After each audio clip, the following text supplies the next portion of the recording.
दोस्तों, मैं राकेश कुमार आप लोगों के सामने बाल विकास शिक्षा शास्त्र से संबंधित कुछ महत्वपूर्ण प्रश्न मैं लाया हूं, जो इसके पहले 2022 में जो केंद्रीय अध्यापक पात्रता परीक्षा हुआ था उसमें पूछे जा चुके हैं। बाल विकास और शिक्षा शास्त्र से संबंधित चाइल्ड डेवलपमेंट एंड पेडागोजी से संबंधित कुछ महत्वपूर्ण प्रश्न इस प्रकार हैं।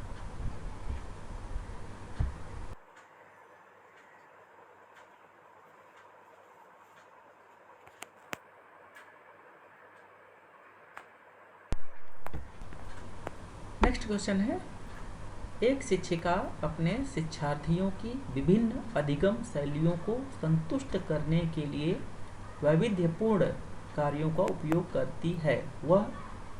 किससे संबंधित है, यानी किससे संबंधित है। वैविध्यपूर्ण से तात्पर्य क्या है? वैविध्यपूर्ण अर्थात विविध प्रकार के या भिन्न भिन्न प्रकार के जो कार्य होते हैं, अर्थात एक समय में व्यक्ति कई प्रकार के कार्यों को कर सकता है या करता है। तो यह किससे शिक्षिका प्रभावित है? कोहल वर्ग के नैतिक विकास के सिद्धांत से, या गार्डनर के बहुबुद्धि सिद्धांत से, या वाइगोत्स्की के सामाजिक सांस्कृतिक सिद्धांत से, या पियाजे के संज्ञानात्मक विकास के सिद्धांत से। जाहिर सी बात है कि एक समय में जब हम कई बुद्धि का प्रयोग करेंगे तो वह बुद्धि के ही सिद्धांत से संबंधित होगा। तो गार्डनर का मल्टीपल इंटेलिजेंस जो थ्योरी है, गार्डनर अपने बहुबुद्धि सिद्धांत में 9 प्रकार के बुद्धि की बातों के बारे में उन्होंने बताया था, जिसमें उन्होंने भाषाई बुद्धि, तार्किक गणितीय बुद्धि, स्थानिक बुद्धि, शारीरिक गतिक बुद्धि, सांगीतिक बुद्धि, व्यक्तिगत अन्य बुद्धि, व्यक्तिगत पर बुद्धि और प्रकृतिवादी और अस्तित्ववादी बुद्धि की बात उन्होंने किया था। इसलिए एक जो इस प्रश्न में पूछा गया है कि एक शिक्षिका अपने शिक्षार्थियों के विभिन्न अधिगम मतलब कई अलग अलग प्रकार के लर्निंग के लिए वैविध्यपूर्ण कार्य अर्थात भिन्न भिन्न कार्यों का जो उपयोग वह करती है, वह गार्डनर के बहुबुद्धि सिद्धांत से संबंधित है। इसलिए इसका right answer is B, Gardner के बहुबुद्धि सिद्धांत। तार्किक गणितीय बुद्धि से किससे संबंधित है? लॉजिकल मैथमेटिकल इंटेलिजेंस किससे संबंधित है? यहाँ पे द्विकारक सिद्धांत से, समूह कारक सिद्धांत से, पदानुक्रम सिद्धांत से, या बहुबुद्धि सिद्धांत से। आप लोग को अवगत होगा कि गार्डनर का मल्टीपल इंटेलिजेंस जो थ्योरी था, बहुबुद्धि सिद्धांत, जिसमें सांगीतिक बुद्धि, भाषाई बुद्धि, तार्किक गणितीय बुद्धि, पर्यावरणीय बुद्धि इत्यादि बुद्धि के जो कारक हैं वो बहुबुद्धि सिद्धांत के अंतर्गत आते हैं। तो राइट आंसर इज डी।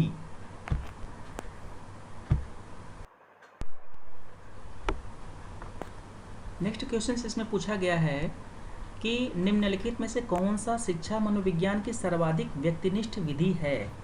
तो व्यक्तिनिष्ठ विधि जहाँ तक आप लोग को जानकारी होगी कि किसी भी व्यक्ति के व्यक्तित्व को मापने के लिए मुख्य रूप से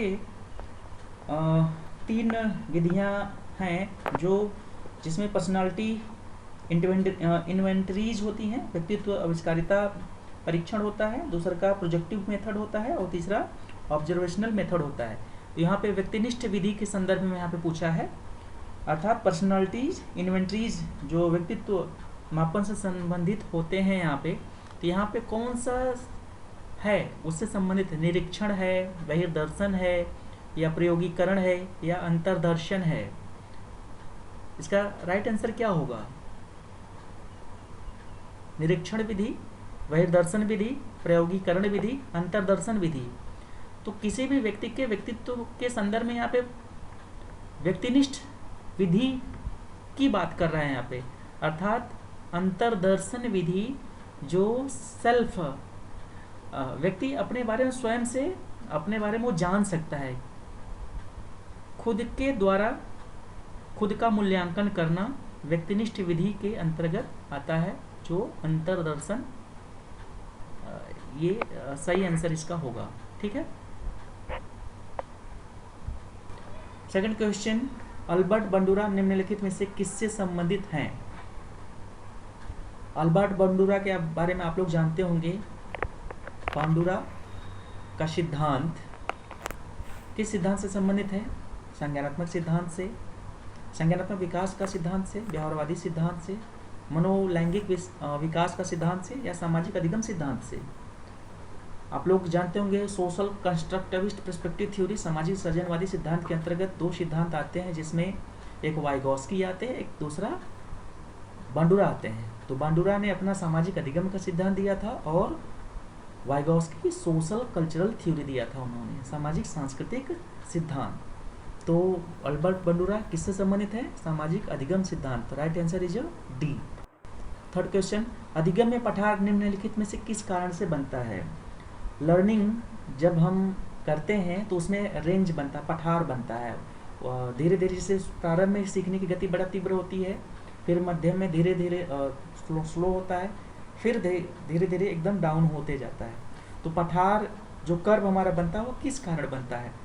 फैटिक के कारण, थकान के कारण, मोटिवेशन के कारण, इंटरेस्ट के कारण, या मैच्योरिटी के कारण?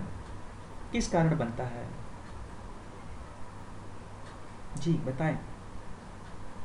इसका सही आंसर क्या होगा? अधिगम में पठार किस कारण होगा? थकान के कारण होगा, अभिप्रेरणा के कारण होगा, रुचि के कारण होगा, परिपक्वता के कारण। जाहिर सी बात है, सीधा सीधा इसमें शो करेगा कि अगर हम कोई भी कार्य कर रहे हैं, स्वस्थ हैं, तो अच्छे से करते जाएंगे, और जहाँ शारीरिक थकावट दूर होगी वहाँ पे हमारा लर्निंग धीरे धीरे प्रभावित होता जाएगा। ठीक है, तो इसका सही आंसर क्या होगा? राइट आंसर इज थकान। ठीक है, ए, ऑप्शन इज ए।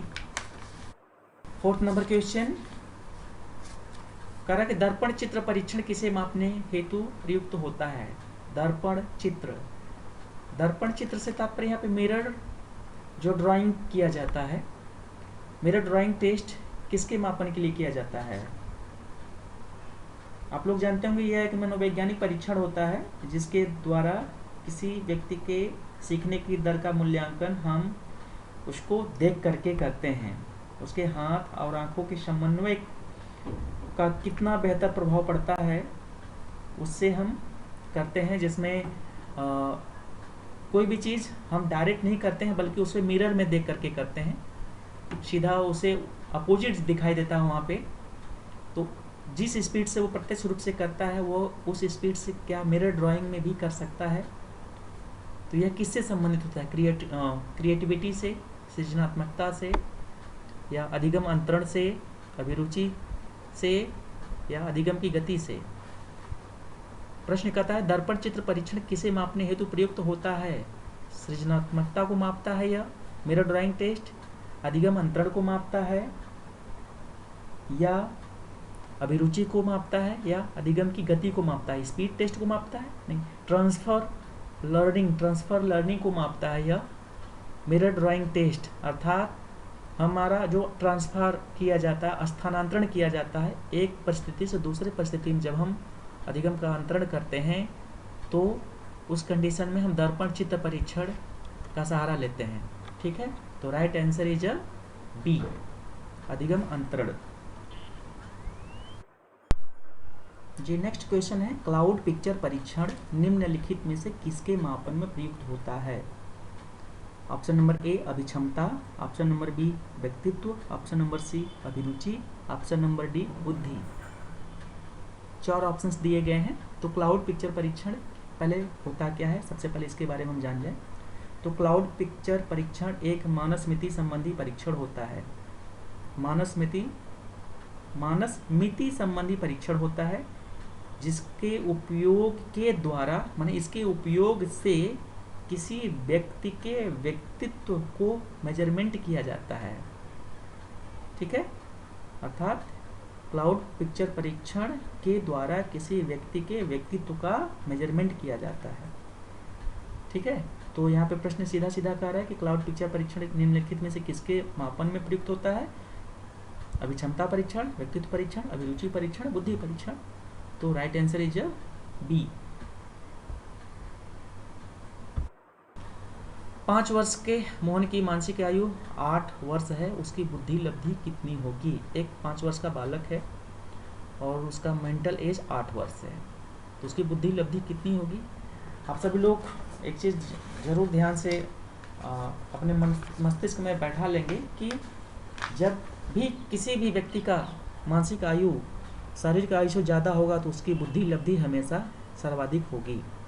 तो 5 वर्ष का बालक है तो IQ इक्वल क्या होता है? IQ intelligent quotient equal mental as upon chronological age into 100।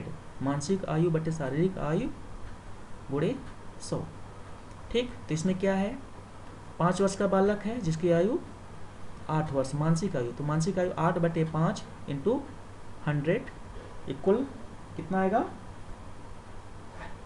160। Option is B is right answer. Is इसका A 36 to 49। Okay, question number 8, Rorschach ink blot test का प्रयोग निम्नलिखित में से किसके मापन हेतु किया जाता है?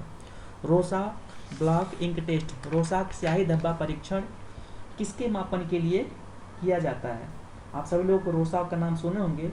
यह एक मनोवैज्ञानिक परीक्षण माना जाता है जिसमें स्याही धब्बे से बने हुए कुछ अस्पष्ट चित्र होते हैं जो किसी व्यक्ति के व्यक्तित्व की विशेषताओं को, उसके भावनात्मक स्थितियों को प्रकट करता है।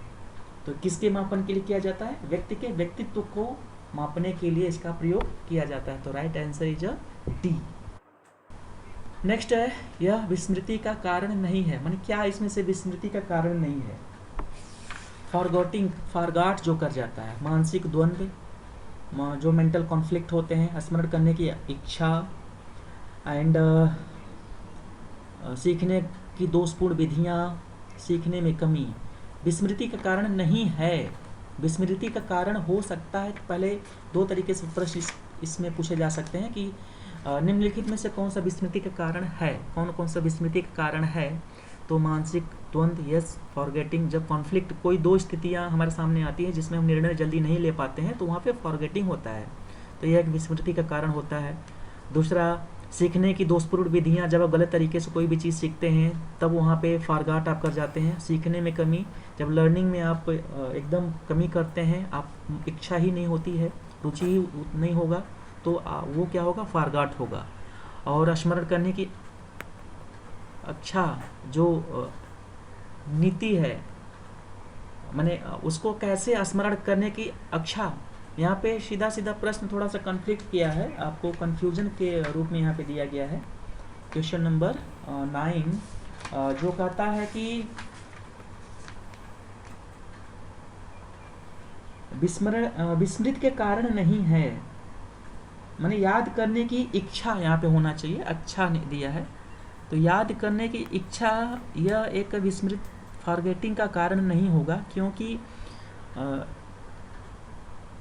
फॉरगेटिंग के लिए यह ज़रूरी नहीं है कि आप कोई भी चीज़ याद करते हैं या नहीं करते हैं, तो इसमें कारण नहीं पूछा है, तो इसका राइट आंसर इज बी होगा। बाकी A, C, D विस्मृति का कारण हैं। ठीक है, तो कारण नहीं है, तो स्मरण याद करने की इच्छा शक्ति जो होती है, इच्छा हमारा नहीं है, तो हम नहीं कर पा रहे हैं याद, तो राइट आंसर इज बी, विस्मृति का कारण नहीं। ऑप्शन नंबर 10 क्वेश्चन नंबर 10 क्या कहता है? वह विज्ञान जो संख्यात्मक प्रदत्त को एकत्र करने, विभाजित करने, प्रस्तुत करने, तुलना करने और व्याख्या करने की विधि से संबंधित है, वह क्या कहलाता है? ज्यामिति कहलाता है, गणित कहलाता है, संभाव्यता कहलाता है, सांख्यिकी कहलाता है। वो कौन सा विज्ञान है जो संख्यात्मक प्रदत्त को, डेटा को एकत्र करता है, विभाजित करता है, प्रस्तुत करता है या तुलना करने और व्याख्या करने की विधि से संबंधित होता है, उसे हम क्या कहते हैं? तो उसे हम सांख्यिकी कहते हैं, क्योंकि सांख्यिकी में ही ये सभी गुण उसके पाए जाते हैं। ठीक है, तो right answer is D. 11 number question, निम्नलिखित में से कौन सा शेष से भिन्न है, माने इसमें से कौन सा वो अलग है? रेवेंस का प्रोग्रेसिव मैट्रिक, रेवेंस का test, 16 PF draw and man परीक्षण, TAT thematic perception test, 16 PF जो 16 व्यक्तित्व कारक प्रश्नावली होता है, और ड्रा और मैन जो परीक्षण होता है यह भी एक व्यक्तित्व परीक्षण होता है। और रेवेंस का प्रोग्रेसिव मैट्रिसेस टेस्ट जो होता है रेवेंस का, इनमें से क्या कौन सा अलग है? क्वेश्चन नंबर 11, इनमें से कौन सा भिन्न है? तो 16 PF व्यक्तित्व प्रश्नावली, ड्राई मैन टेस्ट, इससे भी प्रश्न हम व्यक्तित्व का परीक्षण करते हैं। TAT थीमेटिक एप्टीट्यूड टेस्ट से भी हम व्यक्तित्व परीक्षण करते हैं। लेकिन रेवेन का प्रोग्रेसिव मैट्रिसेस टेस्ट व्यक्तित्व परीक्षण नहीं है। ठीक है, तो इनमें से अलग कौन है? A, option number A is a right answer. 12 का कहता है कि इसका मध्यांक क्या होता है? मध्यांक क्यों? मध्यमान, मध्यांक, बहुलांक, यह स्टैटिक्स के अंतर्गत आता है, सांख्यिकी के अंतर्गत। कहता है कि 7, 8, 9, 10, 11, 12 का मध्यांक क्या होगा? तो मध्यांक आप जानते हैं कि टोटल नंबर को हम ऐड कर देते हैं और जितने नंबर संख्या होता है उससे हम डिवाइड कर देते हैं सिंपल तरीके से, तो हमारा मीन निकल जाता है। अर्थात टोटल नंबर का ऐड करके तो उस नंबर की संख्या से भाग देते हैं तो हमारा मध्यांक आ जाता है। तो क्या होगा? टोटल नंबर जोड़ेंगे तो 7 + 8 + 9 + 10 + 11 + 12 इक्वल 57 डिवाइड बाई 6।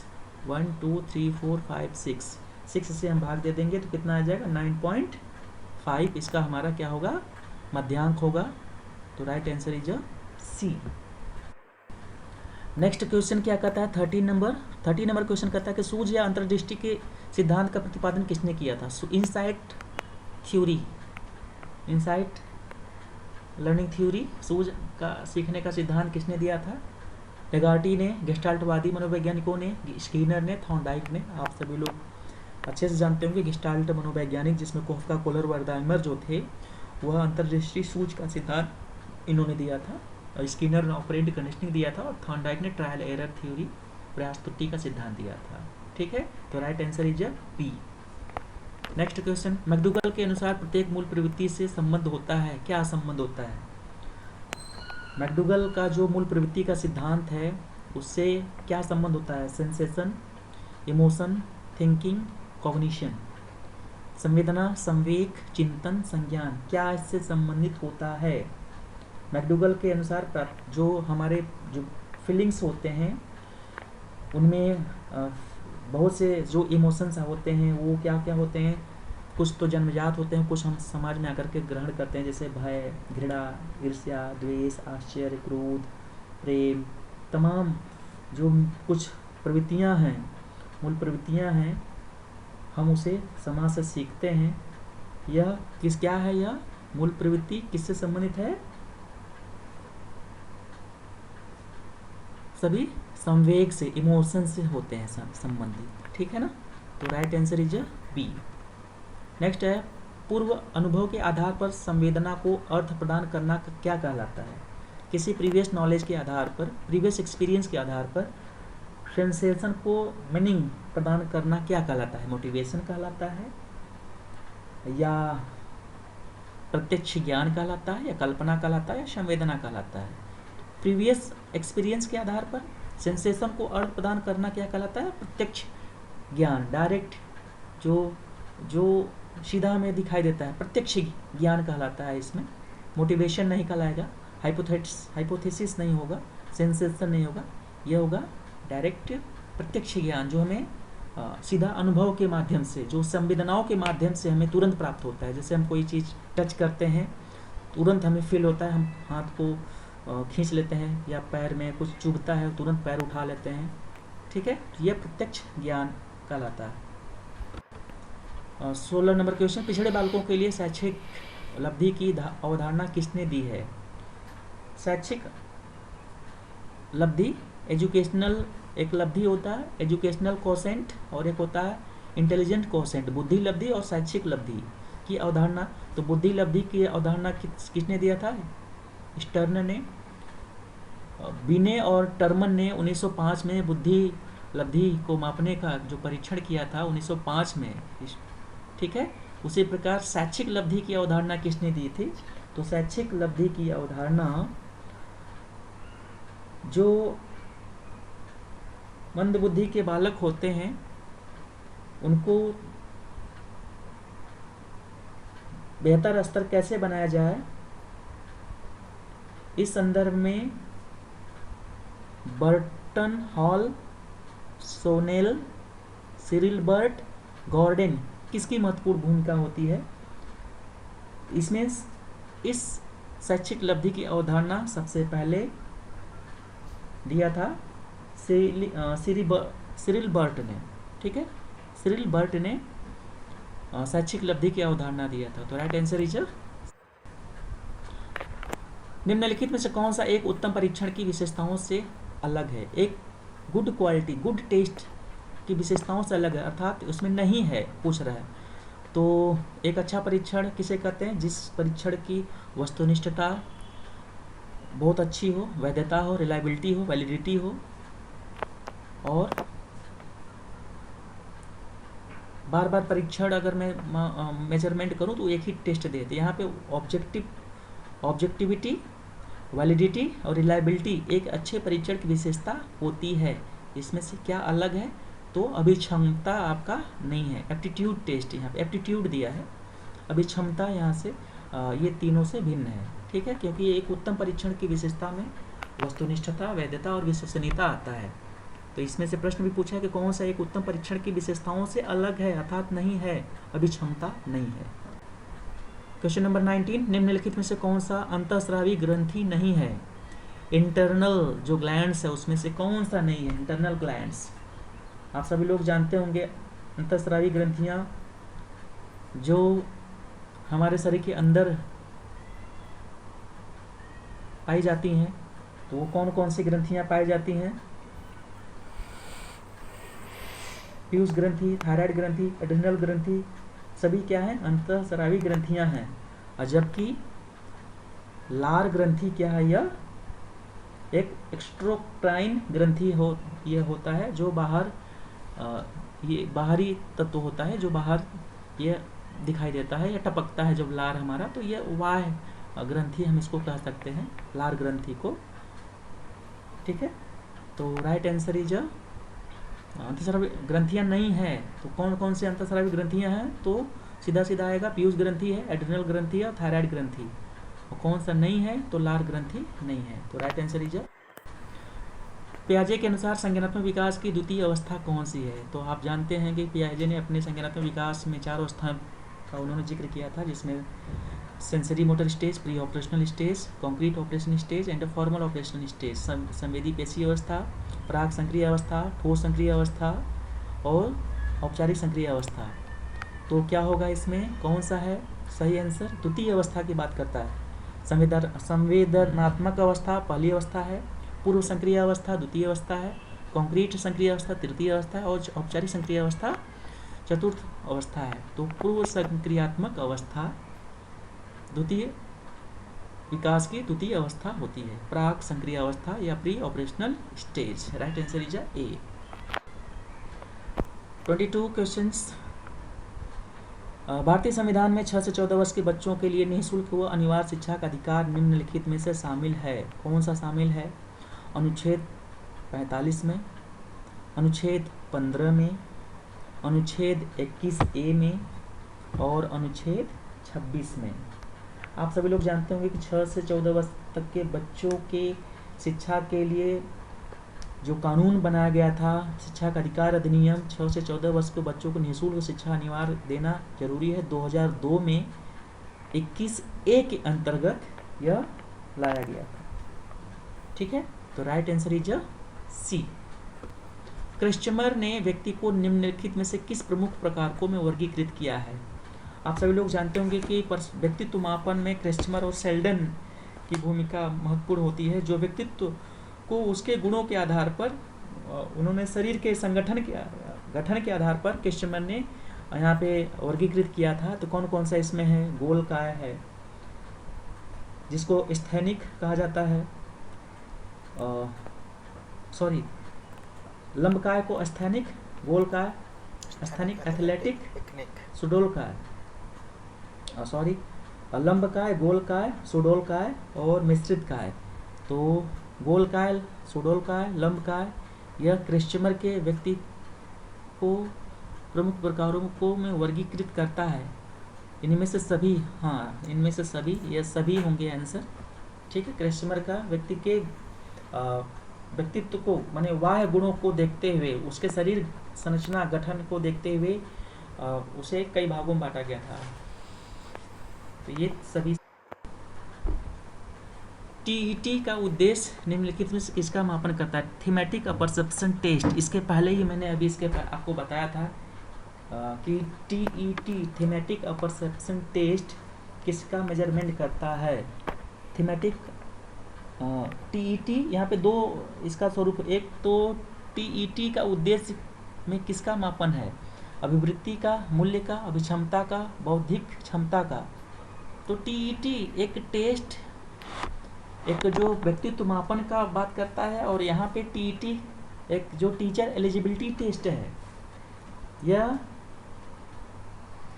क्या मापन करता है? शिक्षक पात्रता परीक्षा